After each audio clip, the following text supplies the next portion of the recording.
Bonjour Nicolas, vous êtes le directeur de l'école 42. Alors pouvez-vous nous présenter l'école?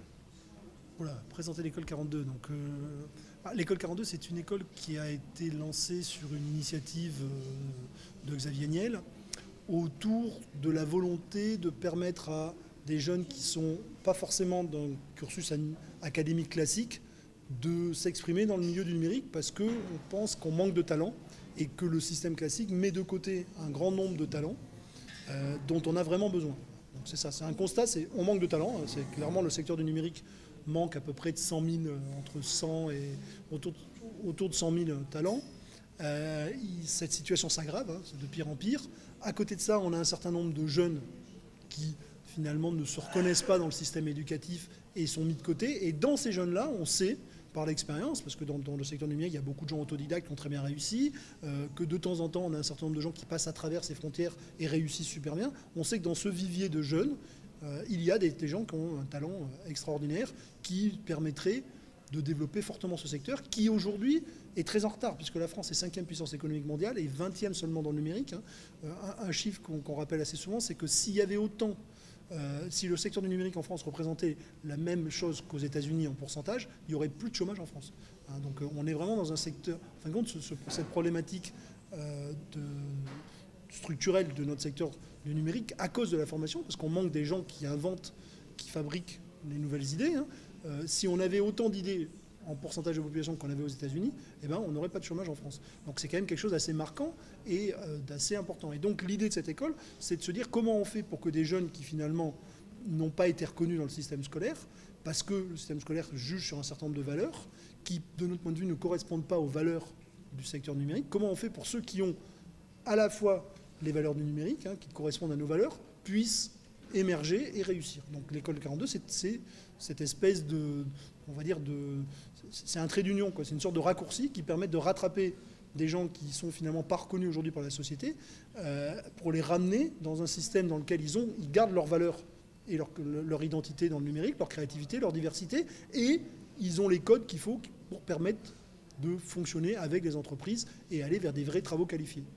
À l'école 42, on apprend l'univers du numérique? Est-ce qu'on apprend l'univers du numérique à l'école 42 ? Non. On n'apprend pas l'univers du numérique, on apprend à être créatif, on apprend à être collaboratif et on apprend à maîtriser et en tout cas à être adaptatif pour les technologies. Ce qui, à mon avis, sous-tend le numérique. C'est ce profil-là dont on a besoin dans le numérique. L'univers du numérique, il y a aussi une culture. On enseigne assez peu la culture, et la culture, de mon point de vue, ils vont l'acquérir à travers de l'événementiel, des rencontres, etc. Donc on transmet peu de compétences. Par contre, on va chercher à aider les gens à structurer leurs talents.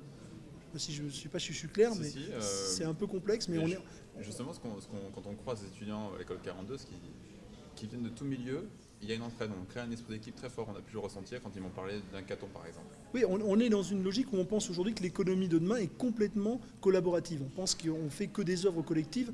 On pense que finalement, ce côté un petit peu très très centralisé et très hiérarchique avec un mec qui invente un produit et des millions de gens qui le fabriquent, c'est en train de disparaître. Et donc on fabrique des gens qui sont des gens de réseau et de connexion, et donc on a ce côté ultra collaboratif et ultra divers. C'est-à-dire qu'aujourd'hui, ce qu'il faut bien comprendre, c'est qu'on n'est pas en train de fabriquer un modèle d'étudiant. C'est-à-dire qu'il n'y a pas un étudiant à 42 qui ressemble à un autre étudiant à 42. Ce sont des gens qui ont des individualités, des compétences, des appétences spécifiques, des façons de travailler différentes, et qui ensemble se réunissent autour d'un problème pour trouver une solution.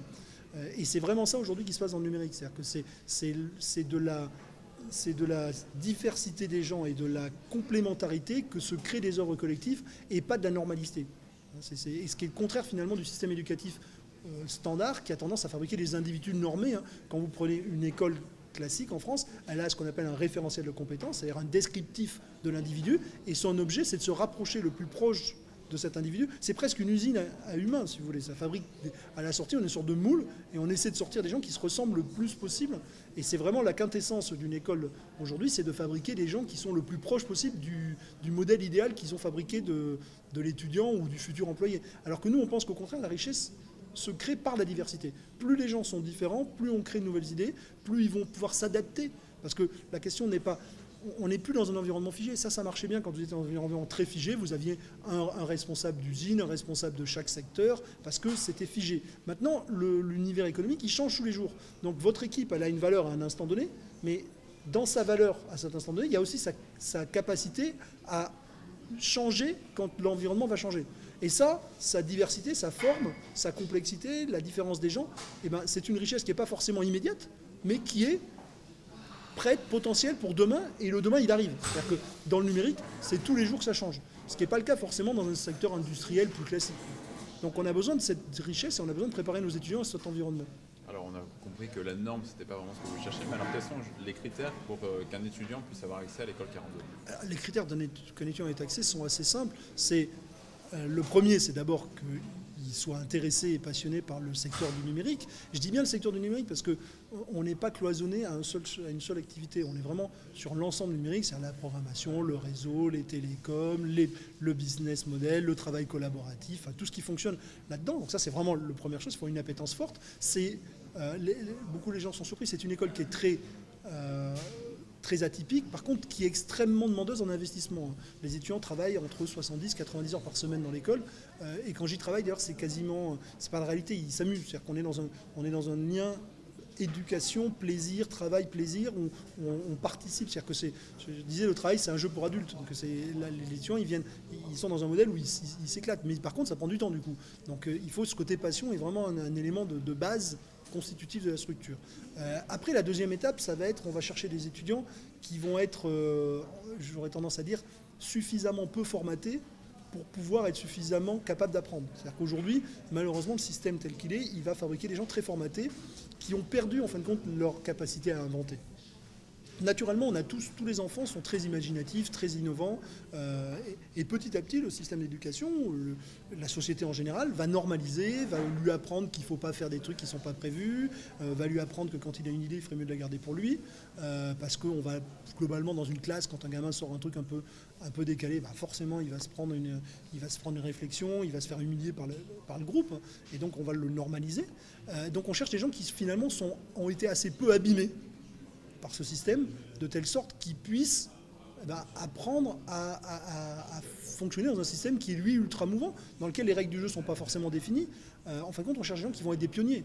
Donc on cherche des gens qui ont aussi une certaine capacité à prendre des risques, une certaine capacité à se remettre en cause. Donc typiquement, on va évaluer non pas leurs vraies compétences, parce qu'ils ont un passé. Donc on reçoit des jeunes pendant les sélections qui ont par un programme depuis 10 ans, avec des gens qui n'ont jamais programmé. Et on va prendre une certaine partie des gens qui n'ont jamais programmé et des gens qui ont programmé depuis longtemps, parce qu'on va s'apercevoir finalement la personne qui est finalement techniquement très bon, mais est incapable de se remettre en cause parce qu'il a appris plein de choses et tout est normalisé. Finalement, il pourra peu s'adapter, alors que la personne qui ne sait rien, finalement, elle va tout apprendre vite. Donc on cherche cette capacité à s'étonner, cette capacité à remettre en cause des choses, l'ordre établi, à se dire tiens mais finalement si on faisait comme ça. Vous voyez, typiquement les personnes qui ont ce côté très structuré où ils vont systématiquement se demander quelle est la règle, etc. Ça ne nous intéresse pas. Il y a d'autres écoles, je ne dis pas que c'est négatif, il y a aussi besoin de gens comme ça. Donc, dans une industrie, vous avez besoin de gens qui vont être innovants, qui vont inventer, et puis vous avez des gens qui font marcher ce qui existe. Donc ce n'est pas les mêmes qualités. Nous, on cherche à fabriquer ceux qui vont inventer les choses. Quand on vous écoute, on a l'impression que en fait, l'école 42 crée de l'ambition. Ou réanime l'ambition française. Oui, je crois qu'elle libère. Oui, d'ailleurs, je pense qu'un des problèmes fondamentaux de la situation de la France aujourd'hui, c'est le manque d'ambition. C'est son propre doute. C'est-à-dire qu'elle est arrivée. On est dans un système qui a été ultra performant. Il faut quand même se rendre compte, 5e puissance économique mondiale avec une toute petite population. Donc on sort d'une phase de développement où la France a pris une place anormalement bonne par rapport à sa taille, par rapport à sa réalité. Et ça, c'était lié justement à un système très très centralisé où on a finalement une très forte efficience en équipe, mais avec un système de commandement. C'est-à-dire que c'est une armée. La France est une puissance militaire. Pendant très longtemps, on a une histoire militaire qui a très bien marché. Puis quand on est passé à l'industrie, finalement, l'industrie, c'est une armée. Vous avez un patron, un état-major et puis plein de soldats. Donc ça, ce système-là, il marche très bien dans ce paradigme économique. On est en train de sortir de ce paradigme économique. On va vers une économie dans laquelle, finalement, le labeur, le travail répétitif est en train de disparaître parce qu'on a des machines, parce qu'on a des ordinateurs, et la valeur ajoutée est dans la création, dans la capacité à inventer du nouveau. Et là, on voit bien que l'invention de nouveau sous contrainte, ça marche mal. Et là, la France, elle est arrivée au bout de son système, et donc elle s'essouffle. Et effectivement, du coup, elle manque d'ambition. Et le problème, c'est qu'aujourd'hui, la société française s'est structurée pour faire émerger tous les gens qui sont justement les plus aptes à être chefs, à être dans le système disciplinaire, etc. Et elle met de côté tous les trubillons. Le problème, c'est qu'on voit bien que la créativité, elle est dans les trubillons. Donc on a un problème d'écart entre le système de promotion sociale et l'efficience dans le système économique. Bon, ceci dit, c'est pas non plus tout blanc et tout noir. C'est-à-dire que le système économique, il ne change pas du jour au lendemain de l'un vers l'autre. Donc on a besoin d'un gradient de gens donc à la fois performants, et idéalement le top c'est la personne qui soit parfaitement intégrée disciplinaire au niveau disciplinaire et créatif. Sauf qu'on sait bien que les deux choses cohabitent assez mal, particulièrement dans la créativité collective. On sait bien que quand vous avez un mec autoritaire dans un environnement créatif, ça marche assez mal, y compris si les gens, c'est-à-dire si vous prenez une équipe de gens très créatifs qui fonctionnent et que vous mettez un mec autoritaire au milieu, bah vous allez dégrader très violemment l'ensemble de l'équipe. Ça, il y a plein d'expériences sur le sujet. Donc il faut que tout le monde arrive à collaborer et à fonctionner en trouvant les équilibres. Mais c'est clair qu'aujourd'hui, je pense que d'abord, il y a effectivement une vraie ambition pour la France. On pense, et ça c'est là-dessus Xavier et nous pense qu'aujourd'hui la France, dans ce monde du numérique, a un vrai avantage concurrentiel parce qu'on est un pays polyculturel qui est au milieu des confluents, donc qui a l'avantage de la diversité, ce qui n'est pas le cas de beaucoup de pays qui sont beaucoup plus monolithiques. Deuxièmement, on a une tradition d'entrepreneurs, etc. en France qui fonctionne assez bien. Maintenant, on a peur, effectivement, on a une peur qui existe et qui est structurelle à la France. Et on a aussi, si vous voulez, dans la population, particulièrement des gens qui sont mis de côté, une sorte de résignation. C'est-à-dire que, en fin de compte, et je vais donner un exemple, je discutais avec une jeune fille qui a très très bien réussi grâce à un truc qui s'appelle la Web Academy que j'ai monté, qui permettait à des jeunes qui étaient sortis du système scolaire d'apprendre à programmer et de revenir. Elle a très très bien réussi. Aujourd'hui, elle fait partie des gens vraiment très pointus en technologie, etc. Et quand on regarde avec elle, qu'est-ce qui s'est passé? En fin de compte, en troisième, elle voulait faire de l'informatique, elle dit je veux faire de l'informatique, on lui dit non, t'es pas assez bonne en maths, tu peux pas faire d'informatique.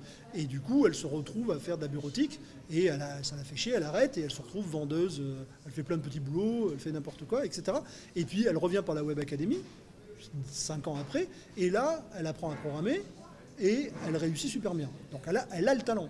Okay, et quand tu discutes avec elle, tu t'aperçois qu'en troisième, non seulement on lui a dit qu'elle ne pouvait pas aller en troisième informatique, enfin en seconde informatique, mais on lui a fait comprendre qu'elle était nulle. C'est-à-dire qu'elle était arrivée au point de se dire c'est moi. C'est-à-dire que c'est pas le système qui veut pas de moi, c'est moi qui n'ai pas de potentiel.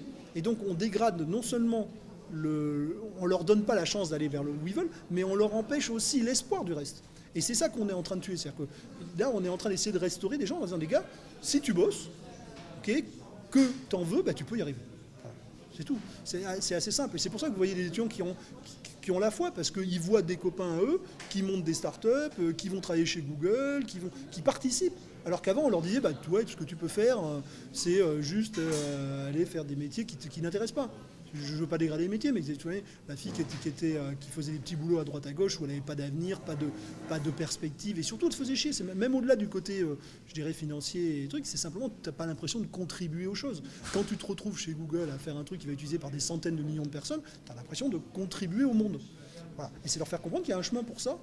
En se défonçant, on ne dit pas aux jeunes, ça ne vient pas tout seul comme ça. Hein. C'est clair qu'il y a du travail, il y a de l'effort, mais c'est un plaisir l'effort. C'est-à-dire qu'il y a un moment, si vous voulez, l'effort et le couple effort-plaisir-réussite, il marche.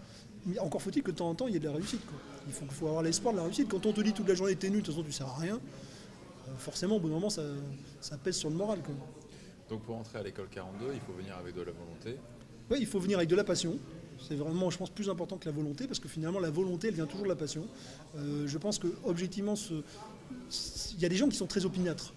Moi, j'ai fait une prépa, j'ai vu beaucoup de gens très opiniâtres qui sont capables de faire pendant longtemps des choses qui les font chier. Je ne pense pas qu'on puisse être créatif en se forçant. J'y crois pas du tout. C'est peut-être possible, mais en tout cas, je l'ai jamais vu. Donc, il faut vraiment, le premier truc, c'est cette passion. Deuxièmement, c'est effectivement cette volonté. Après, se dire, voilà, j'ai de la passion, mais je ne suis pas suffisamment feignant pour gâcher ma passion.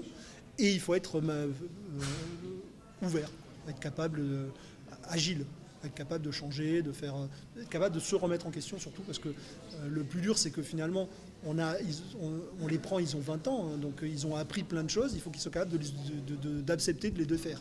Justement, l'âge, il y a un âge, une limite d'âge Il y a 18-30 ans. On a quelques étudiants en dessous de 18 ans, parce qu'on a un étudiant de 13 ans qui a le bac, donc on a quelques étudiants en dessous de 18 ans, mais enfin la grande majorité est de 18 ans. En fin de compte, la règle, c'est 18 ans ou le bac et moins de 30 ans. Et la formation dure combien de temps? Ça, c'est une question qui ne veut rien dire. La formation dure le temps qu'il faut pour devenir bon. Donc ça va de... On est en train en ce moment de... Certainement, on va diplômer nos premiers étudiants au bout de... En fin de compte, ils ont eu un peu moins d'1 an de formation. Donc on a des étudiants qui vont très très vite. Parce que ça aussi, c'est un autre paradigme. C'est-à-dire le système éducatif, aujourd'hui, il pense que tout le monde apprend la même chose en même temps, au même rythme. C'est pas du tout la vérité. Il y a des gens qui vont plus vite que d'autres, et puis même pas seulement qui vont plus vite, qui n'ont pas les mêmes intérêts. Tout simplement, une personne peut se dire, moi je vais apprendre à 42, et en même temps je fais 36 trucs, donc je vais forcément moins vite qu'un mec qui fait que ça. Ou alors tout simplement, c'est pas le bon moment, ça m'intéresse pas maintenant, donc je vais un peu faire des trucs à droite à gauche. Donc le rythme d'apprentissage n'est pas le même. Donc le cursus est dessiné pour qu'une personne normale, entre guillemets, si ça tentait que ça existe, une personne moyenne, je dirais, en travaillant... en s'investissant entre 60 et 70 heures par semaine, ce qu'on attend des étudiants, ça devrait prendre à peu près 3 ans. Mais je vous dis, on en a déjà qui vont sortir rapidement, et on en a qui sont en retard. Donc voilà, les choses s'écartent. Quand je dis en retard, c'est simplement ils n'ont pas fait les choses dans le même ordre. Donc en fait, l'école 42 s'adapte vraiment à la liberté de chaque étudiant.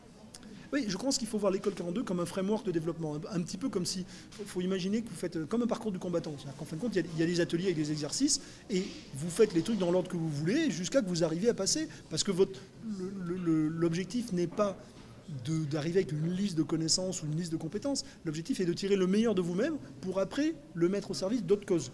Donc finalement, vous vous développez. Et je pense sincèrement qu'on aura des étudiants qui vont partir et revenir. C'est-à-dire qu'ils vont aller travailler 5-6 ans sur un truc, et puis à un moment donné, ils auront une envie sur un autre truc qu'ils n'ont pas développé. Ils viendront le développer avec d'autres étudiants à l'école. En même temps, peut-être qu'ils continueront à travailler, puis ils repartiront sur une autre expérience. On est dans un monde qui est aujourd'hui... qui n'est pas figé, quoi. On ne rentre pas dans une entreprise et on n'y reste pas 20 ans. On n'est pas non plus bloqué. Souvent, on a des étudiants qui sont dans une entreprise, mais qui travaillent à des projets collaboratifs open source à côté, ou qui participent à des assos. On a déjà, en un an, on a une 60aine d'assos qui se sont créés. Donc, on a beaucoup d'activités. Et je pense, enfin, c'est vrai que beaucoup de gens ont du mal à forcément voir ça, mais aujourd'hui, le monde, particulièrement dans le numérique, il est rempli d'opportunités et rempli d'actions. Donc aujourd'hui, se dire qu'un mec va se lever le matin à 8h, aller à sa boîte, s'asseoir devant un poste, travailler, rendre son truc, partir le soir, se regarder la télé, se coucher, recommencer, ça, c'est plus la réalité des jeunes d'aujourd'hui, quoi. Donc on fabrique des gens qui sont comme ça. Donc la notion de scolarité, elle est, si vous voulez, pendant un temps, il va se mettre un focus important sur 42, à 90% de son focus, puis ce focus va descendre, il va partir en stage, il va être à 10% chez nous, puis il va faire quelques trucs chez nous, il va être en stage, puis après il va revenir chez nous, il va être à 30% dans la boîte où il était en stage et un bout chez nous, ça va fluctuer en fonction où en est le projet, il y a un coup de bourre dans la boîte, et ben, l'étudiant il met de côté ses projets à 42, en attendant il s'occupe de la boîte et puis après il revient à 42, enfin, on est dans un monde flexible, on n'est plus du tout dans ce côté scolaire où voilà, t'as un partiel à telle date, faut bachoter pendant 3 semaines. On est dans un truc où le temps est complètement... C'est l'intérêt des ordinateurs. Quand vous avez des profs et vous avez une classe avec un prof, 200 étudiants, c'est obligé de normaliser. Parce que le prof, il ne peut pas non plus s'éclater, pas parler. Là, c'est les ordinateurs. Donc l'ordinateur, il envoie le projet 1 à un étudiant en même temps que le projet 4 à un autre. Enfin, il s'en fout, quoi. Vous voyez, l'étudiant, il met 4 mois à faire un truc, l'autre met 2 mois. Ça fout pas le bordel. Dans une école, c'est le bordel. Enfin, dans une classe classique, vous avez un prof. Si il y a un étudiant qui dit au prof, vous devez parler à 10% plus vite, et l'autre, il dit 30% moins vite, le prof, il est obligé de faire un truc au milieu, quoi. Résultat, quand vous avez une classe, vous avez, en fin de compte, dans la classe, en général, 10-15% des mecs tout en haut de la classe qui s'ennuient, des fois qui vont décrocher, c'est-à-dire qu'ils s'ennuient tellement qu'ils deviennent mauvais, parce qu'ils n'ont plus assez de focus pour s'intéresser au sujet, et vous avez à peu près, pareil, 10-15%, voire 20% de gens qui décrochent parce que ça va trop vite. Et donc vous travaillez pour le milieu, à peu près. Mais la plupart des classes, ça c'est modélisé, c'est valable, c'est assez clair, tout le monde est à peu près conscient de ça. L'intérêt d'un système qui est complètement automatisé avec des ordinateurs et des étudiants, c'est qu'on se focus sur chaque étudiant, on le maintient dans sa zone d'effort. C'est-à-dire qu'on est toujours en train de lui fournir suffisamment de challenge, mais pas trop pour qu'il se noie. C'est l'intérêt d'instrumentaliser les choses. C'est aussi, si vous voulez, on est aussi le résultat de notre propre process de modification. On est une école numérique. C'est-à-dire qu'on utilise les ordinateurs comme outil pour améliorer la pédagogie. Alors on comprend que l'école 42 s'attaque à des carences de notre société. Alors justement, une de nos carences, c'est la décentralisation, la délocalisation. Est-ce que l'école 42 est amenée à s'ouvrir ailleurs qu'à Paris? Ça, on ne sait pas encore. Il faut comprendre que l'école 42 démarre. Ce qui va se passer demain... Mais ça a l'air d'être un succès. C'est un peu tôt quand même. Succès en un an, il faut quand même un petit peu relativiser les choses. Pour l'instant, on a pris 1000 jeunes. Ils sont en stage. Effectivement, ça se passe très bien pour l'instant. Les retours sont très bons. Je pense faut nous laisser 4-5 ans pour vraiment juger de la capacité à changer. Et la difficulté, c'est qu'on est quand même une petite équipe. Et se disperser, c'est quand même souvent une bonne façon pour se planter. Donc on n'est pas... Enfin, on parle de changement, comme vous avez parlé de société, on ne parle pas de changement en années, quoi. On parle des changements de dizaines, de vingtaines, de cinquantaines d'années. Donc il faut se laisser du temps. Autrement, on va faire des conneries. Et un truc que dit souvent Xavier, qui est très juste, c'est à vouloir tout faire, on ne fait rien. Donc pour l'instant, notre première étape, c'est de former des informaticiens dont le secteur du numérique a besoin, en Ile-de-France, parce qu'on a démarré ici, avec les ressources qu'on a. Maintenant, quand le modèle sera bien établi, qu'on pourra le restructurer, peut-être voilà, tout est ouvert. On est nous aussi très ouverts. Mais on n'est pas. Si on se disperse trop vite, on risque de se planter, quoi. Nicolas, merci. Merci.